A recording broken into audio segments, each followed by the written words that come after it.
Il faut imaginer la occidental. qualité de leur renseignement aux uns et aux autres, parce que ces gens se connaissent souvent depuis l'université, ou enfin, l'équivalent des académies de services secrets, et donc ce sont des gens qui se connaissent. C'est pas comme un service français et des Chinois ou des Français ou des. Mais il y a même des responsables militaires ukrainiens qui ont une partie de leur famille qui est encore en Russie aujourd'hui. Donc effectivement, ce sont des sociétés qui sont très interpénétrées, et c'est pour ça que effectivement, ça doit pas être ce pauvre Ouzbek qui aurait sûrement avoué qu'il avait cassé le vase de Soissons, vu les conditions, j'imagine, de son interrogatoire. Ce qui est plus intéressant, c'est de voir que ce général, qui est quand même ce qu'on appelle une cible durcie, je crois, dans le langage des services, n'avait pas de protection. C'est une cible à haute valeur ajoutée, mais qui, justement, en principe, doit être protégée. Voilà. Et là, on le voit, sans protection, habité aussi dans un endroit, enfin, c'est un des immeubles qu'on voit quand même souvent à Moscou. Ça n'a pas l'air d'être un lieu très exceptionnel. D'ailleurs, ce qu'il dit, alors c'est pour ça aussi que son témoignage est plus que douteux, parce qu'il dit que la voiture, il l'a laissée très longtemps, etc. Là, je pense que même si le général en question n'était pas très bien défendu, il serait quand même rendu compte qu'il y avait une voiture qui était là depuis longtemps. Donc, la question, elle se pose plus sur le manque de protection d'un personnage de ce niveau-là, sur le fait que dans tout le système militaire russe, et de renseignement, ils vont sûrement se poser des questions sur le fait qu'ils peuvent vraiment devenir des cibles au sein même de Moscou. Je pense que l'impact, il est plus là-dessus que sur les aveux de cet Ouzbek qui, à mon avis, effectivement, s'est fait arrêter à la sortie du métro et à qui on a expliqué ce qu'il fallait qu'il dise. Oui, on va demander juste, à une experte des renseignements russes, en la personne d'Alla Poedi. Là, vous avez fait l'école du KGB. Alors, je crois que vous avez séché quelques cours à la toute fin. Ce que vous nous aviez dit. Enfin, vous n'avez pas suivi tout le cursus. Mais vous connaissez parfaitement les méthodes du FSB, notamment. Justement, c'est parce que j'étais une élève très appliquée et même une excellente élève, mais malheureusement ou heureusement, l'Union soviétique s'est écroulée et moi j'ai pu faire qu'une année et après voilà, l'école c'est fini parce qu'il n'y avait plus de KGB. Mais c'est vrai que j'étais sélectionnée et même les débuts d'études étaient très sérieuses et il faut dire que en Russie, depuis la perestroïka et depuis ces 30 années, il y a eu une sorte de sélection négative. Vous voyez, et ils ont écarté les meilleurs et ils ont sélectionné par toutes sortes de magouilles, de corruption, copinage, népotisme. Et il y a les gens qui sont pas si performants. C'est pour ça que cet État ne peut fonctionner qu'en méthode de menace. Par contre, c'est vrai que chez les Ukrainiens, le parcours était très difficile aussi. C'était pas si simple parce qu'il y avait beaucoup de Russes carrément à des postes de responsabilité dans les services secrets ukrainiens. Vous pouvez imaginer ça. Il y avait les Russes qui étaient responsables des services secrets ukrainiens. Heureusement, aujourd'hui, c'est du passé. C'est la guerre aussi qui a fait arracher ce bout de viande du corps de l'Ukraine. Mais il y a encore les traces qui restent. Mais aujourd'hui, les gens qui font partie de ces services, ce sont des vrais patriotes. Ce sont des gens qui travaillent pas tellement pour l'argent, mais aussi surtout pour l'idée, parce que l'idée, c'est de libérer l'Ukraine.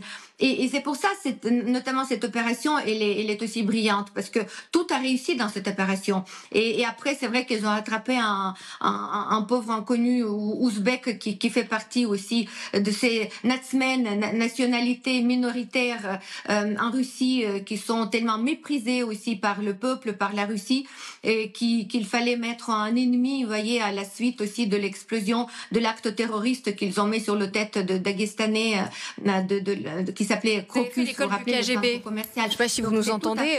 Dans les méthodes russes.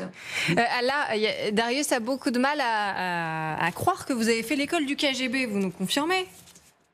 Mais si, moi j'étais sélectionnée, ça s'appelait Spetsfak, et j'étais sélectionnée comme une brillante candidate. D'ailleurs, j'étais très bonne en tir à l'époque aussi, et j'ai fait un an, à Spetsfak. Mais bon, après, c'est vrai que Darius, non, mais c'est tout à fait.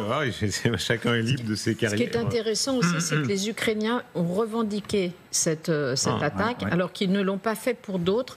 Apparemment, l'explication, c'est que À partir du moment où c'est un militaire, un général, ça entre dans la guerre contre l'Ukraine, alors que les précédents étaient des civils, même si c'était des gens qui travaillaient sur des programmes utilisés par les militaires. Donc là, ils le revendiquaient. Et ça va renchérir le coût de la guerre, ça va créer une peur, il va y avoir des mesures de protection qui vont être prises, ça va désarçonner un certain nombre de décisions, et donc c'est un très joli coup à l'israélienne en quelque sorte. Que va-t-il se passer maintenant? Lisez cette déclaration de Volodymyr Zelensky dans Le Parisien. Déclaration extrêmement surprenante sur le fait qu'il serait prêt à des négociations. Et il donne un certain nombre de détails. De facto, on lui pose la question, renoncer même provisoirement à la Crimée ou au Donbass. Et il répond, de facto, ces territoires sont aujourd'hui contrôlés par les Russes. Nous n'avons pas la force pour les regagner, dit le président Zelensky. Nous ne pouvons compter que sur la pression diplomatique de la communauté internationale pour forcer Poutine à se mettre à la table des négociations. Comment expliquer ce moment de la guerre où, semble-t-il, il dit ça alors qu'on vient de le rappeler, la Russie est très affaiblie, son économie est affaiblie. Et oui, mais pas sur le terrain. Nous n'avons pas la force pour les regagner. Et il dit même, il y a un but de forcer Poutine à se mettre à la table des négociations, alors que l'idée est de ne jamais négocier avec Poutine. La Russie est affaiblie, mais elle met ses dernières forces, et Dieu sait que c'est beaucoup les dernières forces russes, sur le front. Et elle gagne sur le front. Exactement. Donc ce que dit Zelensky, tout simplement, c'est que l'inéluctable, il va y avoir une négociation, un gel, un cessez-le-feu, et ensuite la question est de savoir qu'est-ce qu'il arrivera à la partie de l'Ukraine que l'Ukraine contrôle encore. Est-ce qu'elle aura une garantie militaire? Mais pourquoi changer à ce point? Ils ont toujours dit on ne négocie pas, Hitler est comme Poutine est comme Hitler, et maintenant on dit on veut qu'il aille à la table des négociations. Vous êtes un peu cruel pour le président Zelensky, parce qu'il y a déjà sur notre antenne 6 ou 7 mois, il avait dit ce sera très difficile de pousser les Ukrainiens à imaginer des négociations, laissant entendre qu'il faudrait que ce soit possible. C'est pas cruel, au contraire, c'est la position churchillienne de Zelensky, disant tant que ce régime est en place à Moscou, on ne négociera pas avec eux. Là, maintenant, il dit le contraire. Non, mais quand même, il a dit il y a quelque temps que concernant ces territoires, il a commencé par dire ce sont des russophones qui ne veulent pas forcément que nous revenions, dans le Donbass où effectivement les Russes progressent. Ensuite, il a dit on ne peut pas effectivement regagner par la force. Et il avait même précisé peut-être qu'on ne pourra les récupérer d'une manière diplomatique qu'après la fin de Poutine, quand Vladimir Poutine ne sera plus au pouvoir. Donc je pense que c'est aussi ce qu'on pourrait se dire, un président ne devrait pas dire ça justement parce que c'est un peu défaitiste entre guillemets, mais c'est peut-être aussi pour préparer les opinions publiques ukrainiennes déjà, mais également des alliés pour dire de toute façon à partir du moment où on ne peut pas regagner par la force, eh bien soutenez-nous dans la négociation pour qu'on soit au moins en position de force au moment où on se retrouvera face à Vladimir Poutine. Écoutez Thomas Misraki, parce qu'évidemment beaucoup d'Ukrainiens, eux, veulent aller se battre jusqu'au bout et non pas entendre parler de négociations. Écoutez Thomas Misraki, il est notre envoyé spécial et il n'est pas loin du front.